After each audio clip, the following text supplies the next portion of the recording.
Election commission of India சார்பாக நமக்கு 25 CAPF இந்த ஃபாஸ்ட் ஃபேஸில் அலாட் பண்ணியிருக்காங்க. அதில் 15 சிஏபிஎஃப் ஃபோர்ஸ் 1ஆம் தேதி ஃபாஸ்ட் மார்ச்சில் வருவாங்க. அப்புறம் இன்னும் 10 சிஏபிஎஃப் நமக்கு 10ஆம் தேதி 7ஆம் தேதி வருவாங்க. ஸோ அவங்க நம்ம டிப்ளாய்மெண்ட் பண்ணுறதுக்கு அனைத்து டிஸ்ட்ரிக்ட்ஸில் சிட்டிஸில் எந்த முறையில் டிப்ளாய் பண்ணலாம், எங்கேருந்து வருவாங்க, அப்படி கோஆர்டினேஷன்லாம் பண்ணணும். அதெல்லாம் இன்னைக்கு டிஸ்கஸ் பண்ணியிருக்கிறோம். அதனால 25 கம்பெனிஸ்க்குமே நம்ம டிப்ளாய் பண்ணுறதுக்கு இன்னைக்கு பிளானிங் பண்ணியிருக்கோம்.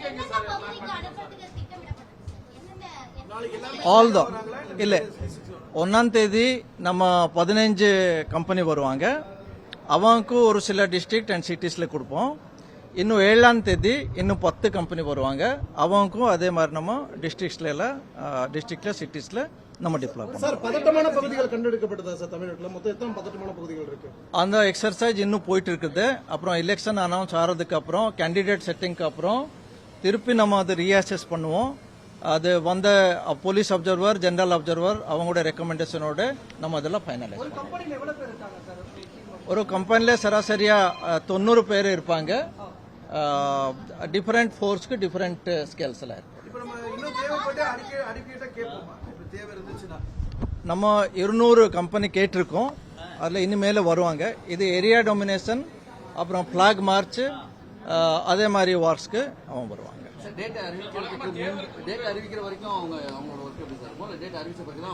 அதான் நான் சொன்னேன், ஏரியா டொமினேஷன், அப்புறம் பிளாக் மார்ச், அப்புறம் லா அண்ட் ஆர்டர், அப்புறம் இது நம்ம கிரிட்டிக்கல் வல்னரபிள் போலிங் ஸ்டேஷன்ஸ் அதில் எல்லாம் மார்ச் போய் பார்க்கறதுக்கு, ஏரியா சம்பந்தமாக அவங்க நாலேஜ் எல்லாம் கெயின் பண்ணுறதுக்கு பண்ணுவோம்.